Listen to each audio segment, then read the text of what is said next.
मैं खान। अमृत विचार के न्यूज बुलेटिन में आपका स्वागत है। पेश है देश दुनिया की 5 बड़ी खबरें। बुलेटिन के आखिरी भाग में सुनिए रेलकट समाचार।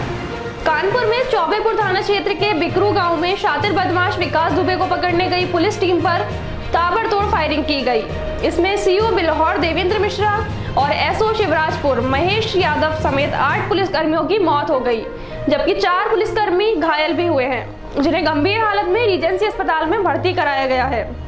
सीएम योगी ने मुठभेड़ में शहीद हुए पुलिसकर्मियों को अपनी श्रद्धांजलि दी। साथ ही उन्होंने पुलिस महानिदेशक को अपराधियों के खिलाफ सख्त कार्रवाई करने के आदेश दिए हैं। चीन से बॉर्डर पर जारी तनाव के बीच प्रधानमंत्री नरेंद्र मोदी शुक्रवार सुबह लेह पहुंचे। मोदी ने वहां सुरक्षा स्थिति की समीक्षा की और आगे के स्थानों का दौरा किया। प्रधानमंत्री मोदी ने ये दौरा हिंसक संघर्ष के बमुश्किल 18 दिन बाद किया है। जवानों को संबोधित करते हुए पीएम ने कहा कि आपकी वीरता और शौर्य को पूरा देश सलाम कर रहा है। आपकी वीरता गाथाएं चारों तरफ गूंज रही हैं। उन्होंने कहा, धरती वीर भोग्य है, वीरों के लिए है। हमारा संकल्प हिमालय जितना ऊंचा है। आपका सामर्थ्य हमारी आंखों में नजर आता है। भारतीय चिकित्सा अनुसंधान परिषद यानी ICMR ने क्लिनिकल परीक्षण पूरा होने के बाद 15 अगस्त तक कोविड-19 स्वदेशी वैक्सीन लॉन्च करने की योजना बनाई है। नैदानिक परीक्षणों के लिए देश भर में 13 संस्थानों का चयन किया गया है और उन्हें 7 जुलाई तक विषय नामांकन शुरू करने के लिए कहा है। ICMR के महानिदेशक बलराम भार्गव ने उल्लेख किया कि ये भारत द्वारा विकसित किया जा रहा पहला स्वदेशी वैक्सीन है और सर्वोच्च प्राथमिकता वाली परियोजनाओं में से एक है, जिसकी निगरानी सरकार द्वारा शीर्ष स्तर पर की जा रही है। कानपुर में बदमाशों के साथ मुठभेड़ में 8 पुलिसकर्मियों के शहीद होने पर राहुल गांधी ने कहा है कि उत्तर प्रदेश में गुंडा राज है और वहां पुलिसकर्मी भी सुरक्षित नहीं हैं। उन्होंने ट्वीट किया कि उत्तर प्रदेश में गुंडा राज का एक और प्रमाण, जबकि पुलिस सुरक्षित नहीं तो जनता कैसे होगी। WHO ने कहा है कि मोटापे के शिकार और धूम्रपान करने वालों को कोविड-19 से गंभीर रूप से बीमार पड़ने या मौत का खतरा ज्यादा है।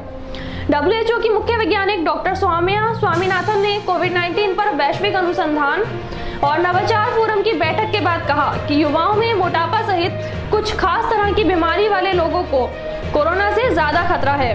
उन्होंने कहा, युवा भी गंभीर रूप से बीमार पड़ सकते हैं या उनकी मौत भी हो सकती है। और अब पेश है रेलकट समाचार।